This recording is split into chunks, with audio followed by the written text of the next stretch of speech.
I definitely would have been a match girl without a doubt. I can see it, yeah. Welcome to WatchMojoUK, and today we're looking at the most emotional discoveries on Who Do You Think You Are? Cause of death, GS wound in head. Before we begin, we publish new content every day, so be sure to subscribe to our channel and ring the bell to get notified about our latest videos. Number 10. Fugative Family. France was a majority Catholic country, but the Protestants have the right to worship. However, from about the 1630s, things became very difficult. YouTuber Joe Sugg wanted to find out how his family ended up in Jersey, since generations of them lived there, though he grew up in Wiltshire. In the 1700s, his family were middle-class Protestants working a respectable profession, but fled France to go to Jersey because of sectarian conflict. All Protestants were forbidden from emigrating on pain of death. Yeah. So you're trapped, basically. The trap. Sugg discovered that his ancestors were trying to escape religious persecution after King Louis XIV made it illegal to be a Protestant. It blows my mind that they had to go to these lengths just to practice their religion. They took the brave choice to break the law and go on the run after years of oppression, and succeeded, making it to Jersey. It's a harrowing piece of history that often goes forgotten. So these children will have been smuggled out. Wow. Number 9. The Workhouse. The document dated 1913 shows that when Hannah was 5, her mother Annie was admitted to the workhouse. Radio DJ Chris Moyles traced his family history to Southampton, but the shocks didn't stop there. He eventually tracked his ancestors Annie and Hannah Nelson to Dublin and found out that Annie was living in South Dublin Union Workhouse. He visits the site of the workhouse with an Irish historian. So this is part of the original building that has remained, but it just gives you an idea, an impression of the conditions, the harsh environment in which people survived. Annie ended up in the workhouse hospital after being admitted with TB, separated from her children to try and stop them from contracting it as well. Eventually, he finds Annie's death certificate. It turned out that she'd been moved from the workhouse to another hospital, where she succumbed to the tuberculosis. At the time, his grandmother was only 6. So they must have put her in a prep hospital, where she obviously then died at 33 years old. That's sad. What a horrible way to die. What a young, ridiculous age to die. Number 8. The Fraud Case. Shortly before 4 o'clock this morning, a fire broke out on the premises of Mr. Doubleday, Woodman Inn, Sheffield Moor. Sheridan Smith was horrified to find out that her ancestor, Benjamin Doubleday, had been arrested on suspicion of arson and fraud. After initially feeling an affinity with Doubleday because of his showbiz career, as he came from a long line of performing banjo players, this was a gut punch. There's scarcely any furniture in any of the rooms. Doubleday was the only person on the premises. He was leaving the house this week, having removed most of his belongings. She learned that his wife had left him and taken all the furniture from the pub he was trying to operate, with the lack of furniture making it look like he'd burned the pub down on purpose to claim the insurance. God, I did not see any of this coming. Is this quite a shock then? Real for you shock. A court case ensued where ultimately Benjamin's name was cleared, but Sheridan was moved to tears learning about his journey. Prisoner was found not guilty and discharged. Number 7. Chimney Sweeps. So boys were chosen to climb the chimneys because of their size. He would use his knees and his hands. His hands would be cupped to the inside of the flue wall. More dark history. In this shocking segment, comedian Joe Lycett learned the harsh realities of life for chimney sweeps. Upon finding out that his great-great-grandfather Robert was a sweep, he goes to find out more about this horrific profession. This is awful.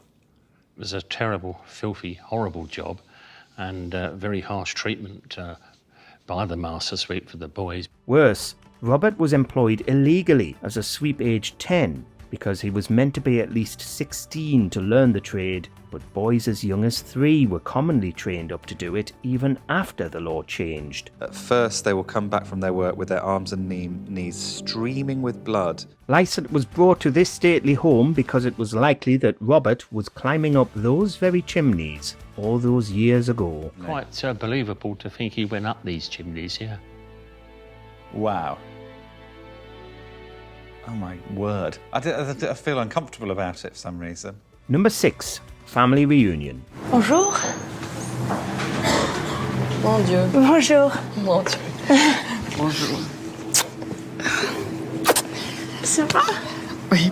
Television queen Davina McCall is actually half French and wanted to learn more about her French roots during this episode.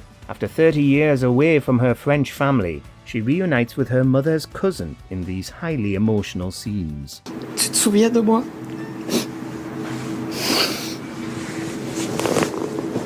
She broke down in tears when they found each other again after all this time. Her relative told her that she was directly related to Célestin Aignan, an influential Frenchman who became the prefect of police in the late 19th and early 20th century. Donc là, Célestin Aignan est déjà préfet de police. C'est un peu à la fin de sa vie. But ultimately, Who Do You Think You Are isn't about grand historical figures. It's about those tiny moments where people get to reconnect with their family. Est-ce que tu te souviens de moi?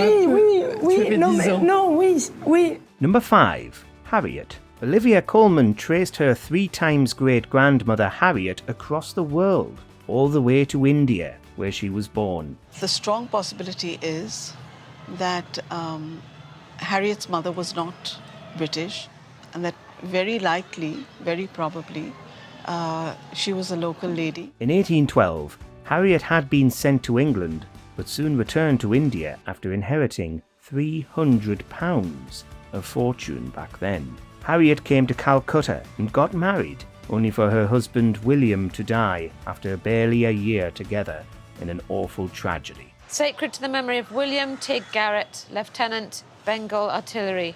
Oh, God. Who departed this life 25th of July 1833, aged 29. The family actually lived in India for generations after Harriet met her second husband, Charles, but it must have been difficult to say goodbye to her first husband so young. Later, Coleman learns about how Harriet and her mother were separated, bringing her to tears. She lamented that she would never see us more. I think I see her sitting in her wheelchair with a little black bonnet pulled over her eyes to hide her tears, for she was crying bitterly. Oh. So this poor woman, do you know more about her and what her name was? Number 4.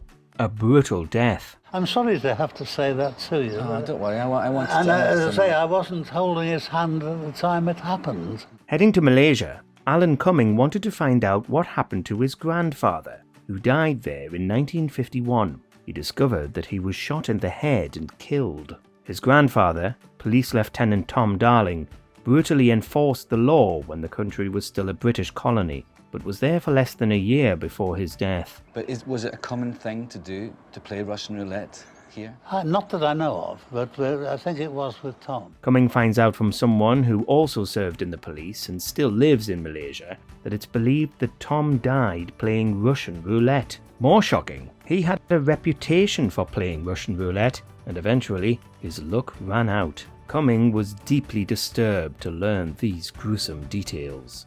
What state of mind must he have been in to be getting his kicks from being in some little bar, putting a gun to his head? Number 3. Tragedy in the River. Mrs. Stimpson, on learning that her husband was dead, was seized with violent hysterics, which were repeated throughout the evening. Claire Foy went to investigate an old family story that her great-great-grandfather, Henry Stimpson, had drowned, and found out that, sadly, it was true. While serving with the army, he'd gotten involved in a recreational race with his regiment, with many of the men crossing the River Eden. It proved to be the jersey of one of the missing men, and the body, on being set loose from the sticks in which it had been entangled, rose to the surface. But the river was in flood, and more dangerous than it looked, with 3 men, Henry Stimpson included, swept away by the current. By the clothing and the red jersey and knickerbockers, it was identified as Private Stimpson, one of the 2 married men who drowned. Worse, she finds out that they were pulled into a whirlpool not far from where they went in, but that nobody found them before they drowned. It was a harrowing moment. I think it's even sadder because it's 400 yards from where they... Number 2. match girls. But she'd still be quite familiar with the factory. She would probably get up around 5 in the morning and come down here to actually pick up the paste and the boxes and the cardboards. Dame Barbara Windsor found out that one of her ancestors made matchboxes and went to the East End to learn more. Much like Chimney Sweeps, match girls also worked in despicable conditions that led to serious, debilitating health issues. Working in match factories meant that people were exposed to white phosphorus, which caused a condition called phossy jaw, where the jawbone would rot away. Matchbox girls had to make about 1,000 boxes a day in cramped and squalid surroundings. But home conditions were nothing compared to those suffered by the factory girls. She found out that many match girls were Irish, and that she may have Irish roots, which turned out to be entirely correct. Her family came from Irish immigrants who left the country during the Great Famine and eventually made their home in London. It was interesting to learn that Mary Ann lived in the worst slum in London. I mean, the Dietzies may have been in the workhouse, but the Ellises were no better off really, were they? Number 1. An orphaned family. Actress Anna Maxwell Martin wanted to learn about her grandfather, Maxwell Youngson, whose name she adopted for her stage name. Dear sir, I'm writing to you on behalf of Maxwell Youngson, so Grandad. Yes, your granddad, I had a letter from his elder sister, at present in Australia. Aged 5, Maxwell was sent to an orphanage, and she wanted to know why. It turns out that Maxwell and many of his sisters were sent there because their father, Martin's great-grandfather, was deemed to be unfit. Years later, and the older sisters tried to get Maxwell removed from the orphanage so that they could look after him, but officials were resistant. Would you kindly reply and let me know if I can have him? Isn't that very robust? So it eventually ended with Maxwell being taken in by his sister in New Zealand. Martin broke down in tears, hearing about how desperate they were to reunite. It's just because so little as somebody's saying, I'll have him, I don't need anything, and they're obviously still saying... And that's his older sister who he never met. Let us know which celebrity you want to see trace their lineage on Who Do You Think You Are. It's pretty awful. horrific. Yeah, it is. Do you agree with our picks? Check out this other recent clip from WatchMojoUK and be sure to subscribe and ring the bell to be notified about our latest videos.